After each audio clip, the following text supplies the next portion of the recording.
Hello students, this is Diwakar and welcome to इजोटी science. आज मैं आपको पढ़ाने जा रहा हूँ नाइन्थ की बायो का second chapter that is tissues. ठीक है, इससे पहले मैं आपको बता दूँ कि केमिस्ट्री के 2 चैप्टर और बायो का 1 chapter the fundamental unit of life complete हो चुके हैं। अगर आपने वो नहीं समझे हैं, नहीं देखे हैं, तो डिस्क्रिप्शन में उनकी लिंक गिवन है, आप वहाँ से देख सकते हैं। तो क्लास 9th की बायो का ये सेकंड चैप्टर है जिसका नाम है टिश्यूज। एक ही शॉट में, एक ही वीडियो में हम पूरा चैप्टर कंप्लीट कर देंगे। ठीक है ना। टारगेट 96 प्लस आपको रखना है। जितना बड़ा आपका टारगेट होता है उतना ही बड़ा आपको रिजल्ट भी मिलता है। जितना छोटा आपका टारगेट होगा उतना छोटा आपको भी रिजल्ट देखने को मिलता है। तो टारगेट हमेशा बड़ा रखिए। ठीक है।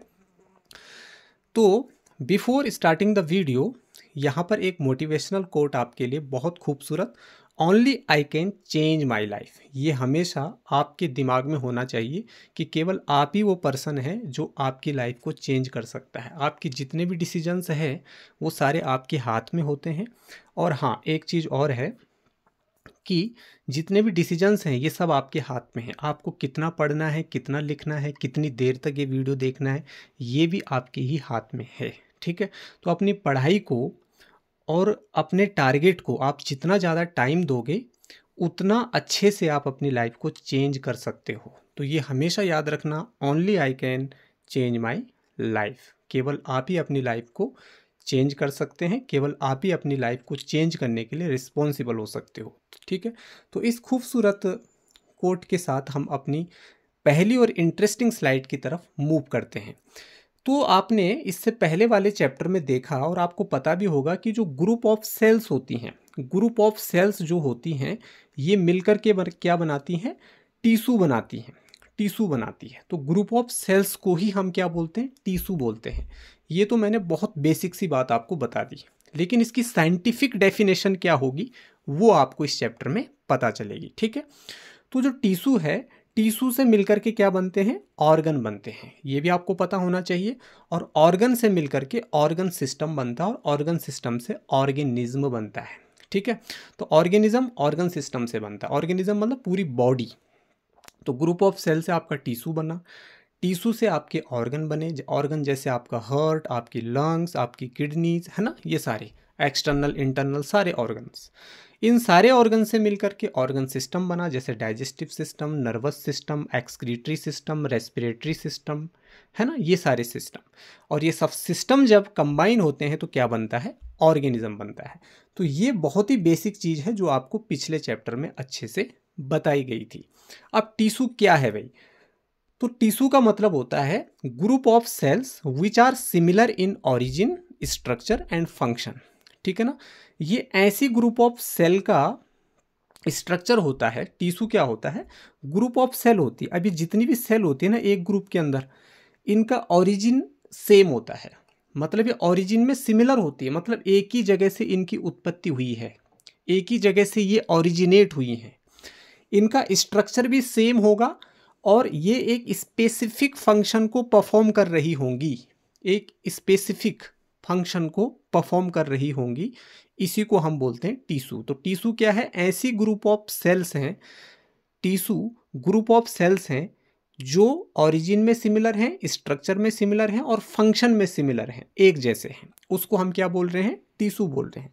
टिश्यू की जो स्टडी है उसको हिस्टोलॉजी बोलते हैं। जैसे सेल की स्टडी को हम साइटोलॉजी बोलते हैं, टिश्यू की स्टडी को हम बोलते हैं हिस्टोलॉजी। मतलब साइंस की वो ब्रांच जो टिश्यू की स्टडी के साथ डील करती है उसको हम क्या बोलेंगे? हिस्टोलॉजी कहते हैं। तो basically there are 2 types of tissue, है ना। टिश्यूज जो हैं ये 2 टाइप के हैं। प्लांट के अंदर पाए जाने वाले जो टिश्यूज हैं वो है प्लांट टिश्यू, और एनिमल के अंदर पाए जाने वाले जो टिश्यू हैं वो है एनिमल टिश्यू। प्लांट टिश्यू और एनिमल टिश्यू, तो इनको आज हम बहुत डिटेल से पढ़ने वाले हैं। तो सबसे पहले हम देखेंगे प्लांट टिश्यू।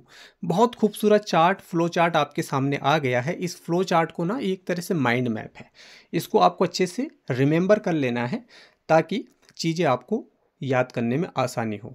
तो सबसे पहले आप इसको रिमेंबर करिए, उसके बाद इसके अंदर की जो चीज़ें हैं उनको धीरे धीरे समझने की कोशिश करिए। ठीक है।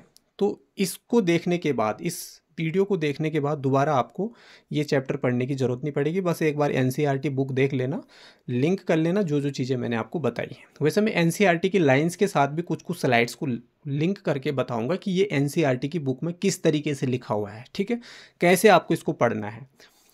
तो प्लांट टिश्यू जो है ये बेसिकली दो तरह के होते हैं, एक होता है मेरिस्टेमेटिक टिश्यू, एक होता है परमानेंट टिश्यू। फिर से सुन लीजिए, एक होता है मेरिस्टेमेटिक टिश्यू, एक होता है परमानेंट टिश्यू। मेरिस्टेमेटिक टिश्यू जो है ना, मेरिस्टेमेटिक टिश्यू हमेशा ग्रोथ से रिलेटेड होता है, मतलब ये प्लांट के ग्रोइंग पार्ट में दिखेगा आपको, ठीक है ना। तो मेरिस्टेमेटिक टिश्यू को अगर लोकेशन के बेस पर देखें हम कि प्लांट की कौन से पार्ट में वो लोकेटेड है, तो उस बेसिस पर ये तीन तरह के हैं, एपाइकल, लेटरल और intercalary. Apical meristematic tissue, lateral meristematic tissue, intercalary meristematic tissue. Permanent tissue जो है ये भी दो तरह के हैं, एक है आपका सिंपल टिश्यू और एक है आपका complex tissue. Simple permanent tissue, complex permanent tissue. Simple के अंदर आपको पढ़ना है पेरेन्काइमा, कोलेनकाइमा, स्क्लेरेनकाइमा और प्रोटेक्टिव टिश्यू। ये चार टिश्यूज हैं आपके सिंपल टिश्यू के अंदर आ जाते हैं, जिसमें मुख्य हैं आपके पेरेन्काइमा, कोलेनकाइमा, स्क्लेरेनकाइमा। और कॉम्प्लेक्स टिश्यू के अंदर आपको पढ़ना है फ्लोएम और जाइलम। तो कॉम्प्लेक्स टिश्यू कितने तरह के हैं, फ्लोएम और जाइलम। तो प्लांट टिश्यू बेसिकली दो तरह के हुए, meristematic tissue, permanent tissue. Meristematic tissue तीन तरह के हुए, एपाइकल, लेटरल, इंटरकैलरी। अच्छा, यहाँ पर जो परमानेंट टिश्यू है ये भी दो तरह के हैं, सिंपल और कॉम्प्लेक्स। सिंपल जो है ये चार तरह के हैं, parenchyma, collenchyma, sclerenchyma, protective. Complex tissue जो है ये दो तरह के हैं, फ्लोएम और जाइलम, ठीक है। So I hope you are getting my point. अब हम आगे चलते हैं। सबसे पहले हम बात करेंगे, यहाँ पर क्या लिखा हुआ है, मेरिस्टेमेटिक टिश्यू। तो मेरिस्टेमेटिक टिश्यू जो होते हैं ना, ये किसके बने हुए होते हैं, ये ऐसे ग्रुप ऑफ सेल के बने हुए होते हैं ना जो कॉन्टिन्यूसली डिवाइड करते रहते हैं अपने को, और एक नई सेल को क्या करते हैं, फॉर्म करते हैं। अब आप बताओ, जब सेल डिवाइड करती है, चाहे वो प्लांट में हो चाहे एनिमल में हो, जब सेल इस तरीके से डिवाइड करती है तो सेल के डिवीजन से क्या होती है भाई, ग्रोथ होती है। हमारी बॉडी का कोई भी पार्ट बन रहा है मतलब वहाँ पर सेल ने डिवीजन किया है, सेल ने डिवाइड किया है अपने को। तो meristematic tissue is made up of a group of cells that divide continuously to form a new cells. ये कंटिन्यूसली डिवाइड करती रहती है, मतलब इनमें डिवीजन की एबिलिटी होती है। जो मेरिस्टेमेटिक टिश्यू जिन सेल का बना हुआ होता है उन सेल में डिवाइड होने की एबिलिटी होती है।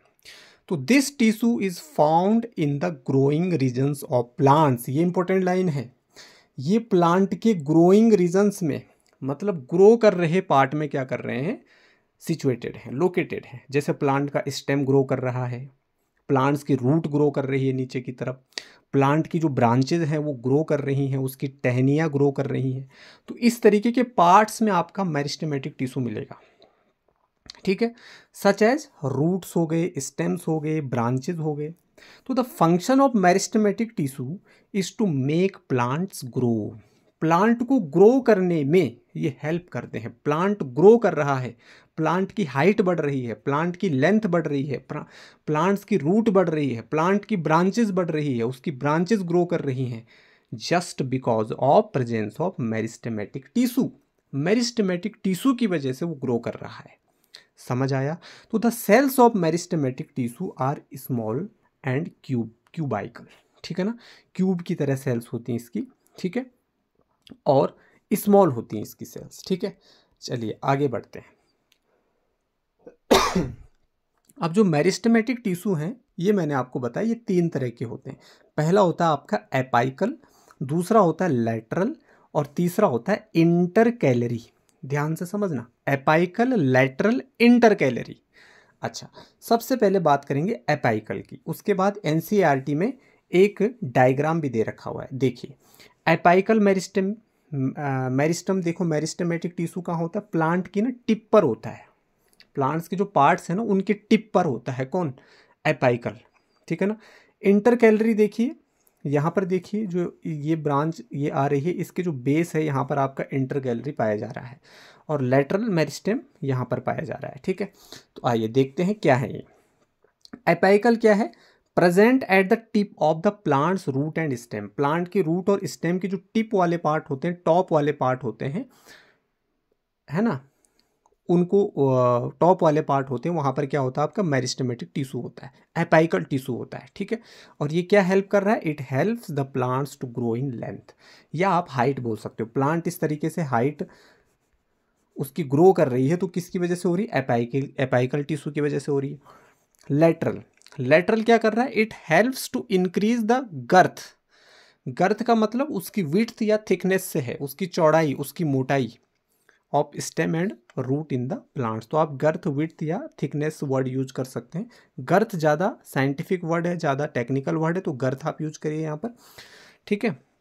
तो इसकी गर्थ को इंक्रीज कर रहा है, इसकी विड्थ या थिकनेस को, इसकी मोटाई को इंक्रीज करने में हेल्प कर रहा है कौन, आपका lateral tissue of stem and root in the plants, ठीक है। इंटरकैलरी क्या कर रहा है, present at the base of the leaves. Leaf जो होते हैं ना, लीफ का जो बेस वाला पार्ट होता है या जो इंटरनोड वाला पार्ट होता है, ट्विग यानी टहनियों का, तो वहाँ पर इंटरकैलरी टिश्यू आपको मिल जाएगा, ठीक है। इंटरकैलरी टिश्यू मिल जाएगा, ठीक है।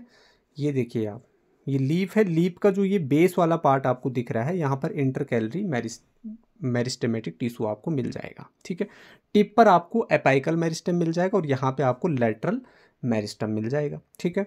तो ये एक बहुत ही सिंपल सा डायग्राम दे रखा था एनसीईआरटी में। अब एनसीईआरटी की लाइन में लिखा हुआ है, देखिए मैंने बताया ना, मैं कुछ स्लाइड्स को एनसीईआरटी की लाइंस के साथ भी लिंक कराऊंगा। तो एनसीईआरटी की बुक में क्या लिखा हुआ है, आपकी टेक्स्ट बुक जो है, apical meristem is present at the growing tips of stems and roots, है ना। रूट ग्रोइंग पार्ट है ना, ये ग्रो कर रहा है प्लांट का, स्टेम भी ग्रो कर रहा है, तो इसकी जो टिप वाला पार्ट है, ये वाला टिप वाला जो पार्ट है, वहाँ पर आपका एपाइकल मेरिस्टेम मिल जाएगा, ठीक है ना। और क्या इंक्रीज कर रहा है, ये प्लांट की लेंथ को इंक्रीज कर रहा है, length of the stem. Stem और रूट की जो लेंथ है, हाइट है, उसको क्या कर रहा है, इंक्रीज कर रहा है। The girth of the stem और root increases due to lateral meristem, है ना। लैटरल मेरिस्टेम क्या कर रहा है, प्लांट की जो गर्थ है, उसकी जो चौड़ाई है, विड्थ है, थिकनेस है, उसको बढ़ा रहा है, उसको इंक्रीज करने में हेल्प कर रहा है। और intercalary meristem seen in some plants is located near the node, है ना।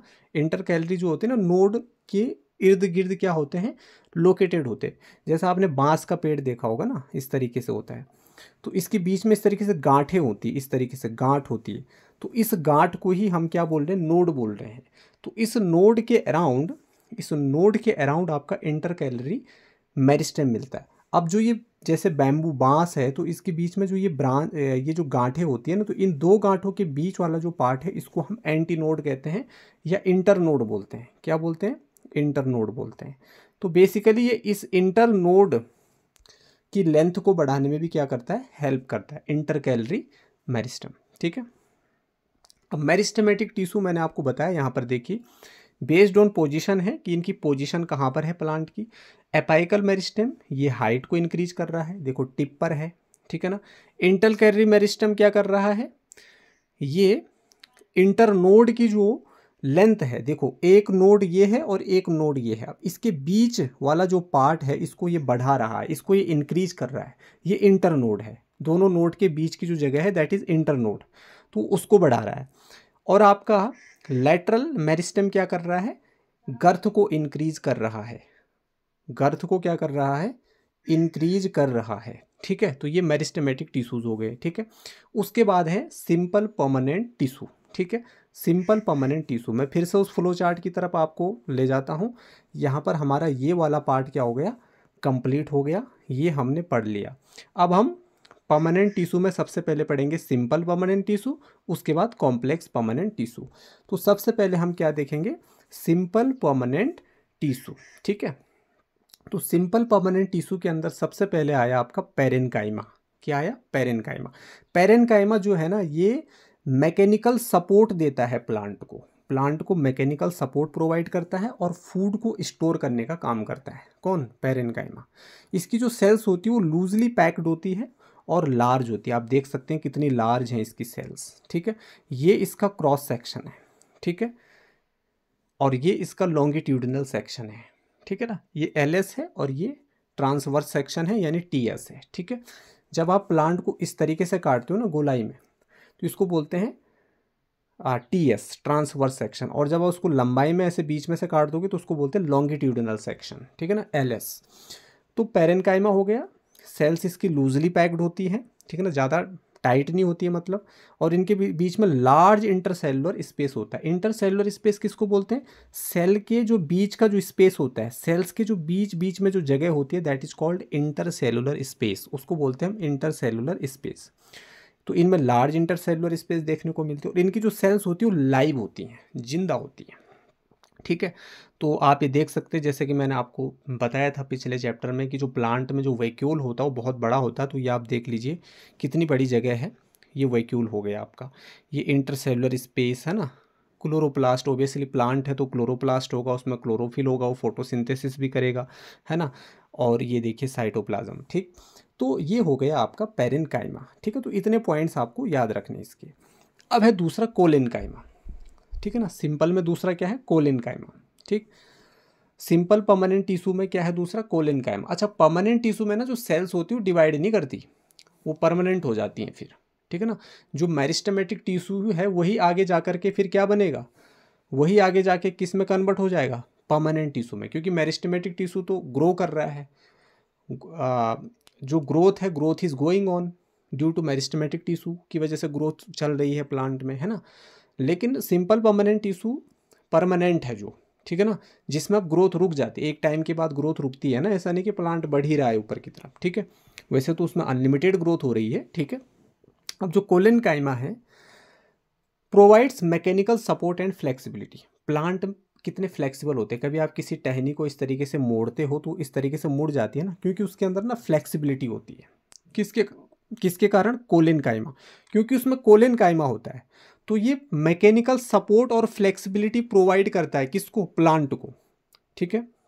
सेल वॉल इसकी थिक होती है, मोटी होती है, और इसके कॉर्नर है ना, cell wall thickened at the corner. Cell wall के जो कॉर्नर होते हैं ना वो थिक होते हैं। यहाँ पर देखिए ये येलो कलर के जो गोल गोल आपको दिख रहे हैं स्ट्रक्चर्स, राउंड शेप्ड स्ट्रक्चर, ये इसकी सेल वॉल के कॉर्नर हैं। तो ये थिक होते हैं, ठीक है, थिक होते हैं। सेल वॉल के जो कॉर्नर है वो क्या होते हैं? थिक होते हैं। और इनमें लिटिल इंटरसेलुलर स्पेस होता है, जैसे पेरेन्काइमा लार्ज होता है, इसमें लिटिल इंटरसेलुलर स्पेस होता है, सेल के बीच में स्पेस बहुत कम होता है, बहुत कम होता है, ठीक है। और इसकी सेल भी क्या होती है? लाइव होती है। Collenchyma tissues are found below the and around veins of leaves in plants. Plants की जो वेन्स होती हैं, लीव्स होती हैं, है ना, उसके अराउंड, है ना, जैसे ये लीव है और ये लीव का स्टॉक हो गया, तो इस वाले पार्ट में आपको क्या मिल जाएंगे? कोलेनकाइमा टिश्यूज मिल जाएंगे, ठीक है। कोलेनकाइमा टिश्यू मिल जाएगा जो प्लांट को फ्लेक्सिबिलिटी प्रोवाइड कर रहा है, ठीक है। ट्रांसवर्स सेक्शन देखिए इसमें, ये ठीक है, ये इसकी सेल्स हो गई, ज़्यादा लार्ज नहीं होती, इनके बीच में स्पेस कम होता है, स्मॉल इंटरसेलुलर स्पेस होता है इनमें, ठीक है। और ये इसका LS हो गया, लॉन्गिट्यूडिनल सेक्शन हो गया, ठीक है। चलो NCERT में क्या लिखा हुआ है? A few layers of cells beneath the epidermis. Epidermis मतलब सबसे ऊपर की जो लेयर है, that is called epidermis, are generally simple permanent tissues. A few layers of cells beneath the epidermis are generally simple permanent tissue. मतलब जो आपका epidermis के नीचे कुछ जो लेयर्स होती है ना, वो जनरली सिंपल परमानेंट टिश्यू होते हैं उनमें, एपिडर्मिस के ठीक नीचे, ठीक है। तो parenchyma is the most common simple permanent tissue. जो पेरेन्काइमा है वो मोस्ट सिंपल परमानेंट टिश्यू है, इसको आप नोट करिए, मोस्ट सिंपल परमानेंट टिश्यू है आपका parenchyma. It consist of relatively unspecialised cell, ठीक है ना, अनस्पेशलाइज्ड सेल होती है इसमें, और इसमें जो सेल वॉल होती है वो थिन होती है, थिन होती है। And they are living cells. क्या होती है? ये लिविंग सेल्स होती है, लाइव होती है इनकी cells. They are usually loosely arranged, है ना, सेल जो होती है इसमें लूजली अरेंज्ड होती हैं, लूजली पैक्ड होती है। 10 लार्ज स्पेसेस बिटवीन सेल्स, इनमें लार्ज स्पेस होता है, लार्ज इंटरसेलुलर स्पेस होता है, ये भी मैंने आपको बताया। और ये फाउंड होती हैं, are found in this tissue, ठीक है। This tissue generally stores food, ठीक है। पैरेनकाइमा क्या करता है, फूड को स्टोर करने का काम करता है। ये मैंने आपको इस स्लाइड में बताया, ठीक है। वही चीज़ यहाँ पे लिखी हुई है, ठीक है। तो यहाँ पर पहली लाइन को देखिए आप, बीनीथ द एपिडर्मिस, एपिडर्मिस के नीचे कुछ लेयर्स होती हैं, वो जनरली सिंपल परमानेंट टिश्यू की होती है। तो यहाँ पर एक डायग्राम दे रखा है एनसीईआरटी में, ये स्टेम का एक सेक्शन है, ठीक है ना, ये टीएस है, ये एलएस है, ठीक। तो यहाँ पर देखिए आप, क्यूटिकल सबसे ऊपर, उसके बाद एपिडर्मिस है, ऊपर की लेयर है आपकी।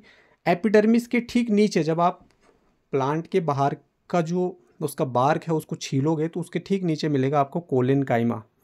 क्या मिलेगा, कोलेनकाइमा। उसके ठीक नीचे मिलेगा आपको पैरेनकाइमा, ठीक है। उसके ठीक नीचे मिलेंगे आपको वेस्कुलर बंडल, ये आपके वेस्कुलर बंडल हैं।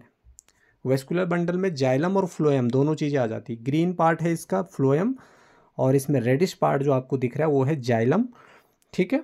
क्या दिख रहा है आपको, जाइलम, और ये पूरा क्या है आपका वेस्कुलर बंडल, ठीक है। तो इस तरीके से आपको ये समझना है, ठीक।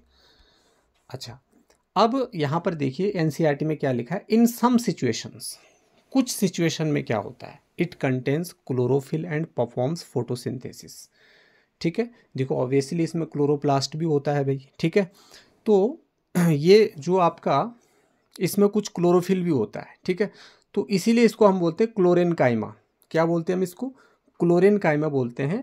और एक्वेटिक प्लांट में हम इसको बोलते हैं एरेनकाइमा। क्या बोलते हैं, एरेनकाइमा, क्योंकि इसमें एयर स्पेस होते हैं। लार्ज एयर कैविटीज़ होती हैं प्रेजेंट इन पैरेनकाइमा, ठीक है। तो पैरेनकाइमा आपका दो तरह का हो गया, जिनमें क्लोरोफिल है उनमें क्लोरेनकाइमा हो गया, और जिनमें जो एक्वेटिक है, जो जल में रहने वाले प्लांट्स हैं, उनमें आ गया आपका एरेनकाइमा, ठीक है। ये दो चीज़ें आपको याद रखनी है पैरेनकाइमा के अंदर, ठीक है। अच्छा, अब है आपका sclerenchyma. Sclerenchyma is a long and elongated cell.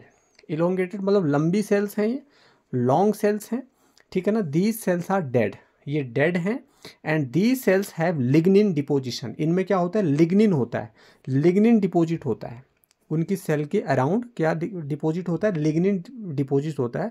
और इस लिग्निन की वजह से, due to this lignin deposition, these cells provide mechanical strength to the plant. ये सेल्स प्लांट को मैकेनिकल स्ट्रेंथ प्रोवाइड करती है और प्लांट को हार्डनेस भी प्रोवाइड करती है। प्लांट कितना हार्ड होता है, इसका स्टेम ऐसे ही नहीं तोड़ सकते आप प्लांट्स को। तो प्लांट्स को हार्डनेस कौन प्रोवाइड कर रहा है, आपका स्क्लेरेनकाइमा, ठीक है। तो ये लिग्निफाइड थिक वॉल है, लिग्निन की वजह से इसकी वॉल जो है वो थिक है, मोटी है। इनका जो ल्यूमेन है वो बहुत नैरो होता है। ये लॉन्गिट्यूडनल सेक्शन है, ये टीएस ट्रांसवर्स सेक्शन है, सिंपल पिट पियर, ठीक है। छोटे छोटे पिट होते हैं इसमें, है ना, गड्ढे जिनको बोल सकते हैं आप। कॉम्प्लेक्स परमानेंट टिश्यू, ठीक है। तो सिंपल परमानेंट टिश्यू कंप्लीट हो गया। कॉम्प्लेक्स परमानेंट टिश्यू के अंदर क्या क्या पढ़ना है आपको, जाइलम और फ्लोएम, ठीक है। अच्छा, अब यहाँ पर देखिए, यहाँ पर देखिए एरो ऊपर की तरफ दिख रहा है आपको, केवल एक ही डायरेक्शन में दिख रहा है। यहाँ पर एरो जो है ना वो दोनों डायरेक्शन में दिख रहा होगा आपको, ठीक है। अब देखो इसमें जाइलम और फ्लोएम में आपको एक बेसिक सा अंतर पता होना चाहिए। जाइलम, जा से आप याद रख सकते हो जल, यानी पानी, यानी वाटर। वाटर के ट्रांसपोर्टेशन के लिए रिस्पॉन्सिबल होता है जाइलम। प्लांट की रूट से और प्लांट के सारे ऊपर के जितने भी पार्ट्स हैं, स्टेम, ब्रांच, लीफ तक पानी का पहुंचाने का काम किसका होता है, जाइलम का। ये यूनी डायरेक्शनल होता है, मतलब एक ही तरफ जाता है इसमें, ऊपर की तरफ, नीचे की तरफ नहीं, ऊपर की तरफ और साइड में, ठीक है। तो ये यूनी डायरेक्शनल होता है, इसमें जो वाटर और मिनरल का फ्लो होता है, ठीक है ना। अच्छा, यहाँ पर देखिए one way only, one way only का मतलब यूनी डायरेक्शनल है ये, ठीक है। इसमें वाटर और मिनरल्स यूनी डायरेक्शनली जा रहे हैं ऊपर की तरफ, बाई डायरेक्शनली नहीं। इसमें बाई डायरेक्शनल है, बाई मतलब दो, तो दोनों तरफ जा रहा है इसमें। इसमें फूड जो है दोनों तरफ जा रहा है, ऊपर भी और नीचे भी। तो फ्लोएम, फा से याद रखना फूड, ठीक है ना। तो जो फूड के ट्रांसपोर्टेशन के लिए रिस्पॉन्सिबल होता है, प्लांट की लीफ से और प्लांट के सारे पार्ट्स तक, स्टेम, ब्रांचेस और रूट तक जो फूड पहुंचाता है वो कौन पहुंचाता है, फ्लोएम।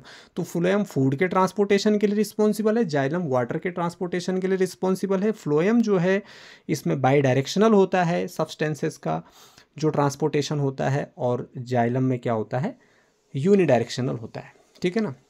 जैसे हमारे अंदर सर्कुलेटरी सिस्टम है ना, ऐसे ही प्लांट में ट्रांसपोर्टेशन होता है। प्लांट में भी चीज़ें इधर से उधर जाती हैं, पानी हो गया, मिनरल्स हो गया, फूड हो गया, ये सारी चीज़ें। तो इनको कौन करता है, आपकी वेस्कुलर बंडल यानी जाइलम एंड फ्लोएम, ठीक है। अच्छा, जाइलम क्या है भाई, तो जाइलम जो है made up of dead cells, ये डेड सेल्स का बना होता है और इसमें एक थिक वॉल होती है, थिक वॉल लाइनिंग होती है। और ये किस चीज़ का बना हुआ होता है? जाइलम कितने तरह का होता है आपका? पहला है आपका ट्रैकिड्स, दूसरा है आपका वेसल्स, तीसरा है जाइलम पेरेन्काइमा, चौथा है जाइलम फाइबर्स। ये चार चीज़ें आपको इसमें रखनी है याद। तो चार एलिमेंट्स का बना हुआ है, पहला है ट्रैकिड्स, दूसरा है वेसल्स। ट्रैकिड्स और वेसल्स क्या करती हैं? They have broad tubular structure, बहुत सारे ट्यूबुलर स्ट्रक्चर होते हैं इसमें, ट्यूब लाइक स्ट्रक्चर होते हैं इस तरीके से। ये आपकी वेसल्स हैं और ये आपके ट्रैकिड्स हैं, ठीक है। एनसीईआरटी का डायग्राम है ये, ठीक है, आप अपनी बुक में भी देख सकते हैं अगर आपको क्लियर नहीं दिख रहा होगा। वैसे ये बहुत क्लियर डायग्राम है, ठीक है। तो they have broad tubular structure so that they can allow transportation of water and minerals in the plants vertically. Vertically मतलब इस तरीके से जा रहा है, इसमें ऊपर की तरफ पानी वर्टिकली जा रहा है, ठीक है। तो जाइलम में जो ट्रैकिड्स और वेसल्स हैं ये पानी को और मिनरल्स को वर्टिकली ट्रांसपोर्ट कर रहे हैं। जाइलम पेरेन्काइमा क्या कर रहा है? ये फूड को स्टोर कर रहा है और ये वाटर का ट्रांसपोर्टेशन और मिनरल का ट्रांसपोर्टेशन हॉरिजेंटली कर रहा है। भाई प्लांट ऐसा होता है ना, तो इसके इस साइड में भी तो ब्रांचेज होती हैं, तो यहाँ से ये पानी ऊपर की तरफ कौन ले जा रहा है? जाइलम ले जा रहा है, ट्रैकिड्स और वेसल्स ले जा रहे हैं। लेकिन पानी को इधर की तरफ भी तो जाना है, साइड में भी तो जाना है, तो इसका काम कौन कर रहा है? जाइलम पेरेन्काइमा कर रहा है। मतलब जाइलम का कौन सा पार्ट कर रहा है? जाइलम पेरेन्काइमा कर रहा है। जाइलम फाइबर्स जो होते हैं ये फंक्शन में क्या होते हैं? सपोर्टिव होते हैं, ये भी सपोर्ट करते हैं इस पूरे फंक्शन में, ठीक है। तो ये हो गया आपका जाइलम, ठीक है। ये देखिए आप, ट्रैकिड्स, वेसल्स, जाइलम पेरेन्काइमा, है ना, ये सारी चीज़ें इसमें आ जाती हैं। अब यहाँ पर कॉम्प्लेक्स टिश्यू में दूसरा है आपका phloem. It is made up of living cells. ये जैसे जाइलम आपका डेड सेल का बना हुआ है, ये एक लिविंग सेल का बना हुआ है। And it allows the movement of food from leaves to other parts of the plant, ठीक है ना। जो प्लांट की जो लीफ होती है ना, वो प्लांट की फूड फैक्ट्री होती है, क्योंकि लीफ में क्लोरोप्लास्ट होता है, क्लोरोफिल होता है, वहीं पर फोटोसिंथेसिस होती है, फूड बनता है। तो वहाँ से पूरे पार्ट्स तक फूड को कौन ले जाता है? आपका फ्लोएम, ठीक है, फ्लोएम। तो इसके पास क्या क्या एलिमेंट्स होते हैं? पहला होता है इसमें सीप ट्यूब्स, दूसरा होता है इसमें कंपेनियन सेल्स, तीसरा होता है इसमें फ्लोएम फाइबर्स और चौथा होता है इसमें फ्लोएम पेरेन्काइमा, ठीक है। तो यहाँ पर आप डायग्राम देख सकते हैं फ्लोएम का, ये देख सकते हैं सीप ट्यूब्स हैं, ठीक है ना, इसमें फ्लोएम पेरेन्काइमा है, कंपेनियन सेल्स हैं, आप देख सकते हैं अंदर की तरफ, ठीक है। तो ये क्या कर रहे हैं? सीप ट्यूब्स जो हैं they are cylinder tube like structures होते हैं, सिलेंडर ट्यूब लाइक स्ट्रक्चर होते हैं, composed of elongated thin wall cells placed end to end, ठीक है ना।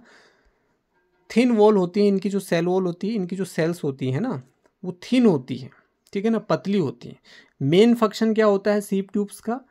Is to transport sugars and nutrients, है ना। फूड में जो शुगर है, कार्बोहाइड्रेट है, और कार्बोहाइड्रेट जैसे जो न्यूट्रिएंट्स हैं उनके ट्रांसपोर्टेशन में ये हेल्प कर रहा है। ऊपर की तरफ भी भेजता है और डाउन भी भेजता है, up and down in the plants के अप में भी भेज रहा है और डाउन में भी भेज रहा है, ऊपर से भी और नीचे से भी, ठीक है ना। तो भाई फूड को तो ऊपर वाले पार्ट्स को भी चाहिए, नीचे वाले पार्ट्स को भी चाहिए, ठीक है। जैसे एनर्जी आपके पैरों को भी चाहिए, आपके दिमाग को भी चाहिए, आपके हाथों को भी चाहिए, सब जगह एनर्जी का ट्रांसपोर्टेशन जरूरी है, ऐसे प्लांट्स में भी। तो ये काम कौन कर रहा है? सीप ट्यूब्स कर रही हैं। कंपेनियन सेल क्या कर रही हैं? They facilitate the function of the sieve tube. Sieve tube जो कर रही है ना, जो फंक्शन परफॉर्म कर रही है, उसको कंट्रोल कर रहा है आपका कंपेनियन सेल्स। फ्लोएम फाइबर क्या कर रही है? ये फ्लेक्सिबिलिटी प्रोवाइड कर रही है, किसको? फ्लोएम को, प्लांट को। फ्लोएम पेरेन्काइमा क्या कर रहा है? ये स्टोर कर रहा है स्टार्च को और प्रोटीन को।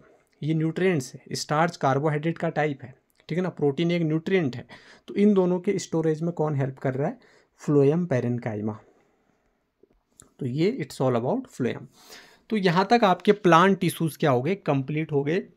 अब यहाँ से शुरू होता है आपका एनिमल टिश्यूज का सफ़र। तो जैसे मैंने स्टार्टिंग में प्लांट टिश्यू का फ्लो चार्ट आपको बताया था, ऐसे यहाँ पर एनिमल टिश्यू का फ्लो चार्ट है। तो जो एनिमल टिश्यू हैं ये आपके चार तरह के होते हैं। पहला होता है आपका एपिथेलियल। क्या होता है सबसे पहले? एपिथेलियल। दूसरा होता है आपका मस्कुलर टिश्यू, तीसरा कनेक्टिव टिश्यू, चौथा नर्वस टिश्यू।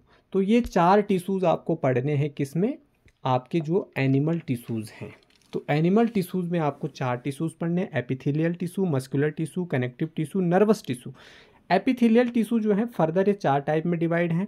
स्क्वेमस हो गया आपका, क्यूबोइडल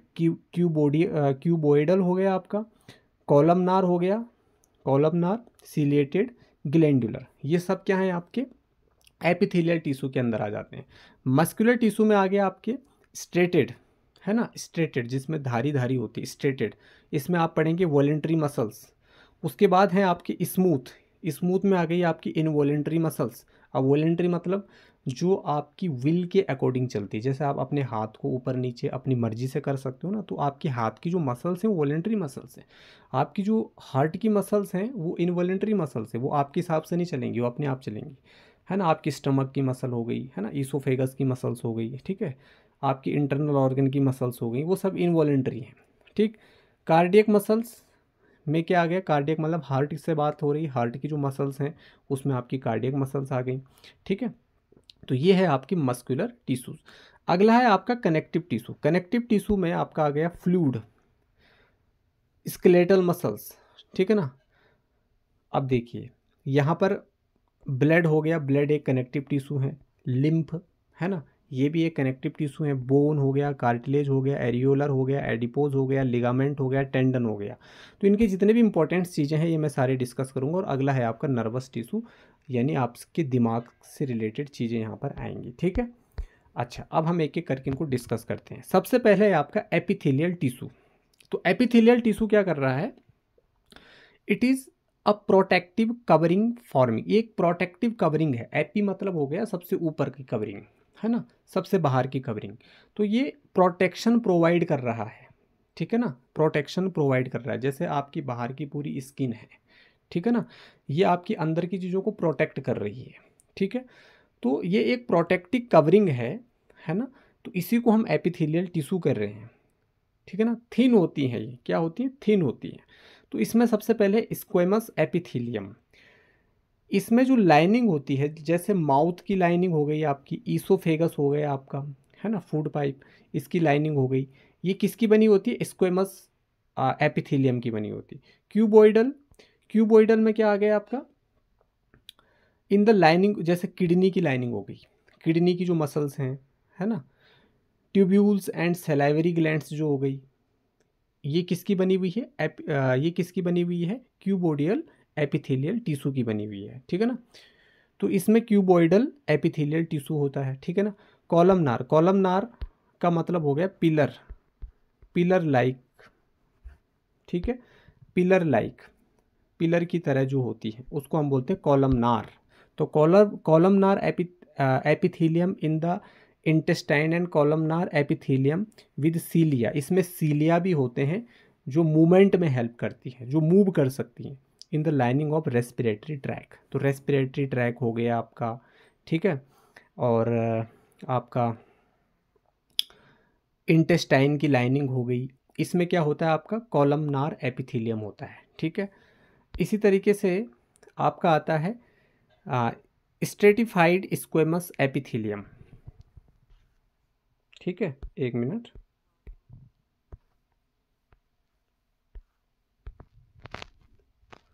क्या कहा मैंने, स्ट्रेटिफाइड स्क्वेमस एपिथेलियम, ठीक है। तो इसमें क्या है, the skin which protects the body, मैंने स्टार्टिंग में बताया ना, आपकी जो स्किन है वो आपकी पूरी बॉडी को प्रोटेक्ट कर रही है, is also made of squamous epithelium, ये भी स्क्वेमस एपिथेलियम की बनी हुई है, ठीक है, स्क्वेमस एपिथेलियम की बनी हुई है। Skin epithelial cells are arranged in many layers to prevent wear and tear, ठीक है ना।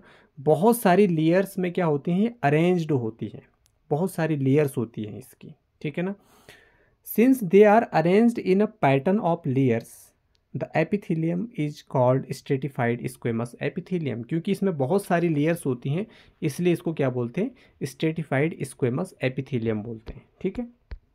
स्किन आ गया इसके एग्जांपल में। अब देखो ये है आपकी स्क्वेमस, स्ट्रेटिफाइड, कॉलमनार, देखो बड़े बड़े कॉलम आपको इसमें दिख रहे हैं, पिलर लाइक स्ट्रक्चर, है ना, कॉलमनार मतलब पिलर, और क्यूबोइडल, ठीक है, इस तरीके से ये क्यूब की तरह होते हैं, ठीक है, ये क्यूब की तरह होती हैं इसमें सेल्स जो होती हैं। तो ये है आपके different types of epithelial tissue, squamous, stratified squamous, columnar, ciliated होती है क्योंकि इसमें सीलिया होते हैं, और क्यूबोइडल, क्यूबोइडल, ठीक है। क्लियर है इतना, तो ये डायग्राम आप अच्छे से देख लीजिए। अगला है आपका मस्कुलर टिश्यू। मस्कुलर से समझ आता है मसल्स की बात हो रही है। तो muscular tissues consist of elongated cells. इसमें बहुत सारी एलोंगेटेड मतलब लॉन्ग लॉन्ग सेल्स होती हैं और इनको मसल्स फाइबर भी कहते हैं। ये एनसीईआरटी की लाइंस है। This tissue is responsible for movement in our body. हम अपनी बॉडी में जितना भी मूवमेंट कर पा रहे हैं वो किसकी वजह से कर पा रहे हैं? मस्कुलर टिश्यू की वजह से कर पा रहे हैं। आप अपने हाथ को इधर उधर मूव कर पा रहे हो, अपने पैरों को इधर उधर मूव कर पा रहे हो, अपनी बॉडी को मूव कर पा रहे हो क्योंकि आप में मस्कुलर टिश्यूज़ हैं, ठीक है ना। तो उसके लिए रिस्पॉन्सिबल होते हैं। Muscles contain special protein called contractile proteins. Muscles में ना एक स्पेशल टाइप का प्रोटीन होता है जिसको बोलते हैं हम कॉन्ट्रैक्टाइल प्रोटीन्स। इसको याद रखना आप एनसीईआरटी की लाइन से, क्लियर। कॉन्ट्रैक्टाइल प्रोटीन्स किस में होती हैं? मसल्स में। जिसमें किस चीज़ की एबिलिटी होती है? It can contract and relax. Contractation and relaxation, contraction and relaxation, contraction and relaxation, जिसके कारण ये क्या कर सकती है? मूव कर सकती है। भाई ये मसल्स क्या हो सकती हैं? कॉन्ट्रैक्ट कर सकती है, रिलैक्स कर सकती है, कॉन्ट्रैक्ट कर सकती है, रिलैक्स कर सकती है, जिसकी वजह से क्या कर सकती है? मूव कर सकती है, ठीक है। तो ये है आपकी मस्कुलर टिश्यूज, ठीक है ना। तो यहाँ पर आपको कितने पॉइंट याद रखने हैं? यहाँ पर आपको याद रखना है प्रोटीन कौन सा होता है? कॉन्ट्रैक्टाइल प्रोटीन्स, ठीक है ना। और साथ ही साथ ये किस में रिस्पॉन्सिबल होते हैं? मूवमेंट में। मूवमेंट में कॉन्ट्रैक्ट और रिलैक्स, ये वाला पॉइंट भी याद रखना है, ठीक है। अब types of muscle cells. Muscle cells के टाइप्स की बात करते हैं। सबसे पहले आता है इसमें कार्डियक मसल्स। आपकी हार्ट की जो मसल्स हैं, है ना, आपकी जो दिल है, जिगर है, उसकी जो मसल्स हैं उनको हम बोलेंगे कार्डियक मसल्स, ठीक है ना। देखो इसमें ब्रांच होती हैं, ये ब्रांच्ड मसल्स होती हैं, ब्रांचेज निकली हुई हैं इसमें, ठीक है। तो इसलिए इनको बोलते हैं cardiac muscles. Skeletal muscles. Skeletal muscles से मतलब है आपकी हड्डियों से, आपके स्केलेटल सिस्टम से, आपकी जो बोन्स की मसल्स हैं, है ना। बोन्स के अंदर भी तो मसल्स होती हैं, ठीक है ना। बोन के अंदर की भी, बोन मेरो होता है, उसके अंदर का जो पार्ट है, ठीक है, उसके अंदर भी मांस होता है। तो उसमें आ गई आपकी स्केलेटल मसल्स। और एक होती है आपकी स्मूथ मसल्स। स्मूथ मसल्स देखो इस तरीके से, है ना, ये आपको दिख रही होंगी। तो चलिए क्या है ये? सबसे पहले है आपका कार्डियक मसल्स। ये नॉन स्ट्रेटेड होती हैं। नॉन स्ट्रेटेड होती हैं मतलब स्ट्रेट नहीं होती हैं, इनमें कोई धारी नहीं होती हैं। इनवॉलेंट्री होती हैं। क्या होती है ये? इनवॉलेंटरी होती हैं। मतलब कार्डियक मसल्स को हम अपनी इच्छा के अनुसार कॉन्ट्रैक्ट और रिलैक्स नहीं कर सकते, मूव नहीं कर सकते हैं, वो अपने हिसाब से धड़क रहा है, ठीक है ना। स्पिंडल शेप्ड होती हैं ये आप देख सकते हैं। और यूनिन्यूक्लिएटेड होती हैं, मतलब इनके अंदर एक एक न्यूक्लियस होता है, आप देख सकते हैं। यूनि मतलब एक, तो एक एक न्यूक्लियस होता है इनमें। यूनिन्यूक्लिएटेड होती हैं और अनब्रांच्ड होती हैं। क्या होती हैं ये? अनब्रांच्ड होती हैं। ये ब्रांच्ड होती हैं। क्या होती हैं ये? ब्रांच्ड होती हैं, ठीक है। ये ब्रांच्ड होती हैं। बाकी ये और ये दोनों क्या होती हैं? अनब्रांच्ड होती हैं, ठीक है। यहाँ पर आपका हो जाएगा ब्रांच्ड, इस अन को हटा देना, ये हो जाएगा आपका ब्रांच्ड, ठीक है ना, क्लियर है। अगला है आपका स्केलेटल मसल्स। ये स्ट्रेटेड मसल्स होती हैं। देखिए इनमें आपको स्ट्रेट लाइंस दिख रही होंगी, ठीक है ना, ऐसी होती हैं, एलोंगेटेड होंगी, ठीक है। वॉलेंट्री होती हैं, सिलिंड्रिकल शेप में होती है और मल्टी न्यूक्लिएटेड होती हैं। इनमें आप देखिए बहुत सारे न्यूक्लियस पड़े हुए हैं एक सेल के अंदर, बहुत सारे न्यूक्लियस हैं, मतलब मल्टी न्यूक्लिएटेड होती हैं और अनब्रांच्ड होती हैं, इनमें कोई ब्रांचिंग नहीं होती है, ठीक है। ये वाली मसल्स आप देख सकते हैं यहाँ पे, ठीक है। और अगला है आपका स्मूथ मसल्स। बहुत स्मूथ होती हैं, जो मुलायम सी होती है, जैसे आपके पेट की मसल्स, अंदर जो पेट की मसल्स है ना, वो बहुत स्मूथ होती हैं, ठीक है ना, इसीलिए उसमें खाना पच भी पाता है। तो स्ट्रेटेड मसल्स होती हैं, ये वॉलेंट्री होती हैं, सिलिंड्रिकल शेप्ड होती हैं, यूनिन्यूक्लिएटेड होती हैं, सब में आपको एक एक न्यूक्लियस दिख रहा होगा, और ब्रांच्ड नहीं होती हैं, अनब्रांच्ड होती हैं ये, ठीक है। यहाँ पर ब्रांच्ड काट देना, इसको कर देना अनब्रांच्ड, और इसको कर देना ब्रांच्ड, ठीक है। अब कनेक्टिव टिश्यू की बात करते हैं। कनेक्टिव टिश्यू मतलब जो क्या कर रहा है? चीज़ों को कनेक्ट कर रहा है। जैसे ब्लड है, ब्लड एक कनेक्टिव टिश्यू है, क्योंकि आपकी पूरी बॉडी ऑर्गन्स को क्या कर रहा है? एक दूसरे से कनेक्ट कर रहा है, ठीक है ना। तो they are loosely bound cells present in an intercellular matrix. Intercellular matrix में ये प्रेजेंट होती है। अब ये मैट्रिक्स आपका कुछ भी हो सकता है। Dense rigid fluid, fluid form में भी हो सकता है, जेली लाइक भी हो सकता है, रिजिड कठोर भी हो सकता है। डिपेंड करता है इसकी फंक्शनैलिटी पर, इसका क्या फंक्शन है। Functionality of connective tissue, connective tissue क्या फंक्शन परफॉर्म कर रहा है उस पर डिपेंड करता है कि इसके अंदर जो भरा मैट्रिक्स है वो रिजिड है, फ्लूइड है, जेली है, ठीक है ना। The nature of the matrix worries in them, ठीक है ना। तो टिश्यू टू टिश्यू वेरी करता है इसका क्या, कि इसका मैट्रिक्स का नेचर कैसा होगा, ठीक है। जैसे यहाँ पर ये ब्लड है, आपकी ब्लड में प्लेटलेट्स होती हैं, ठीक है ना, आरबीसी होती है ना। 45% क्या होता है इसमें, 45% इसमें सेल्स होती हैं, 55% इसमें प्लाज्मा होता है, ये जो येलो कलर का पार्ट है। तो ब्लड में से अगर आप प्लाज्मा हटा दोगे तो सेल्स बचेंगी, आरबीसी, प्लेटलेट्स, है ना, सॉलिड पार्ट बचेगा इसका, ठीक है। और अगर इन सेल्स को हटा दोगे तो जो बचा हुआ पार्ट है वो प्लाज्मा होगा, येलो कलर का जो आपको दिख रहा है। तो ये जो ब्लड है ये एक क्या है, कनेक्टिव टिश्यू है। क्या है, ये कनेक्टिव टिश्यू है। अब यहाँ पर दो इंपॉर्टेंट टर्म्स है, एक है टेंडन, एक है लिगामेंट। टेंडन कनेक्ट करता है मसल को बोन के साथ, मसल को बोन के साथ, जो मसल हैं उनको बोन के साथ टेंडन जो है क्या करता है, एमटीबी करके आप याद रख सकते हो। मसल से बोन को कौन कनेक्ट करता है, आपका टेंडन। तो टेंडन आपका एक कनेक्टिव टिश्यू है, ठीक है। जैसा आप यहाँ पर देख लीजिए, ये आपकी मसल है और ये आपकी बोन है। तो इस मसल को इस बोन के साथ कौन कनेक्ट कर रहा है, ये बीच में आपका टेंडन पड़ा हुआ है। तो ये टेंडन क्या है, आपका टिश्यू है। तो टेंडन बोन को मसल के साथ या मसल को बोन के साथ कनेक्ट करता है। लिगामेंट, लिगामेंट भी एक कनेक्टिव टिश्यू है जो बोन को बोन से कनेक्ट करता है। तो बोन को बोन से कौन कनेक्ट करता है, लिगामेंट। और मसल को किसके साथ, मसल को बोन के साथ कौन कनेक्ट करता है, टेंडन। तो बीएलबी और एमटीबी आप याद रखना, बोन को बोन से कनेक्ट कर रहा है लिगामेंट, मसल को बोन से कनेक्ट कर रहा है टेंडन, ठीक है। मसल से बोन को कनेक्ट कर रहा है टेंडन, बोन को बोन से कनेक्ट कर रहा है लिगामेंट। ये बीच में आ गया आपका लिगामेंट। क्लियर है ये दोनों टर्म्स, ठीक है। तो यहाँ पर ये एनसीईआरटी के कुछ डायग्राम हैं, टाइप्स ऑफ कनेक्टिव टिश्यूज हैं। टाइप्स, पहला है आपका types of blood cells, compact bone, highline cartilage. Cartilage जैसे आपका कान हो गया, कान को आप इधर उधर मोड़ सकते हो। आपकी नाक की मसल्स हो गई, उसको आप इधर उधर मोड़ सकते हो, बहुत लचीली होती है ना ये, कान बहुत लचीला होता है। तो ये कार्टिलेज का बना हुआ होता है, इसमें बोन्स नहीं होती है, बोन्स उपास्थि होती है। एक होती अस्थि बोन, एक होती उपास्थि कार्टिलेज, जैसे कान, ठीक है ना। और ये सारी चीज़ें हो गई है एडिपोज टिश्यू, ठीक है। तो ये आपकी एनसीईआरटी के डायग्राम्स दिए गए हैं। अब यहाँ पर क्या कहती है एनसीईआरटी, सबसे पहले है आपका ब्लड, ठीक है ना। Blood has a fluid, liquid matrix होता है इसमें। जो इसमें मैट्रिक्स होता है वो क्या होता है, लिक्विड होता है। अब भाई इसका नेचर है इधर से उधर जाना, चीज़ों को इधर से उधर ट्रांसपोर्ट करेगा, तो ऑब्वियसली लिक्विड फॉर्म में होगा, ठीक है। और इसमें प्लाज्मा होता है, ठीक है ना।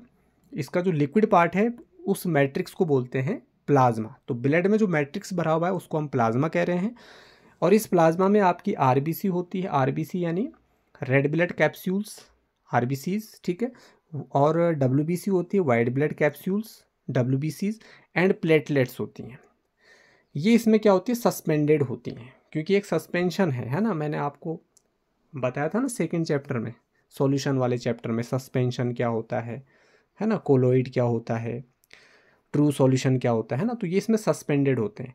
तो the plasma contains protein, salts and hormones. इतनी चीज़ों का बना, इतनी चीज़ें होती है इसमें, प्रोटीन होता है, सॉल्ट होते हैं, हार्मोन्स होते हैं। ब्लड फ्लो कर रहा है, ट्रांसपोर्ट कर रहा है किसको, गैसेस को, oxygen, carbon dioxide, digested food को इधर से उधर ले जाने का काम कर रहा है। हार्मोन्स को ट्रांसपोर्ट कर रहा है हमारी बॉडी के एक पार्ट से दूसरे पार्ट में, जो वेस्ट मटेरियल है उनका ट्रांसपोर्टेशन में हेल्प कर रहा है। तो ये जो ब्लड है ये एक कनेक्टिव टिश्यू की तरह काम कर रहा है। अगला मैंने आपको बोन के बारे में बताया।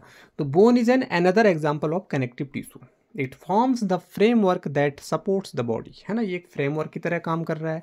हमारा जो पूरा कंकाल तंत्र है, स्केलेटल सिस्टम है, पूरी बोन का बना हुआ है। और बाकी इसके अंदर सारे ऑर्गन्स क्या हैं, अरेंज्ड हैं, ठीक है। लेकिन हमारी बॉडी को पूरा शेप कौन दे रहा है, बोन्स ही तो दे रही हैं, पूरा स्केलेटल सिस्टम ही तो दे रहा है, इसलिए हमारी बॉडी का शेप ऐसा है, ठीक है ना। तो bone cells are embedded in a hard matrix, इसमें जो मैट्रिक्स होगा वो हार्ड होगा, इसलिए बोन्स क्या होती हैं, हार्ड होती हैं, ठीक है ना। इसमें होता है आपका कैल्शियम और फास्फोरस, ठीक है ना, मैट्रिक्स की फॉर्म में। Two bones can be connected to each other by another type of connective tissue called the ligament. Ligament के बारे में मैंने आपको बता दिया, ठीक है ना, बोन से बोन को कनेक्ट कर रहा है। This tissue is very elastic, बहुत इलास्टिक होता है ये टिश्यू, ठीक है ना, ठीक है। Ligament contains very little matrix and connect bones with bones, bone को बोन से कनेक्ट कर रहा है। और इसके बाद मैंने आपको पढ़ा है tendon, tendons connect muscles to bones, muscle को बोन के साथ कनेक्ट कर रहा है कौन, मसल को बोन से कौन जोड़ रहा है, कौन कनेक्ट कर रहा है, टेंडन्स, टिश्यू जो है, ठीक है।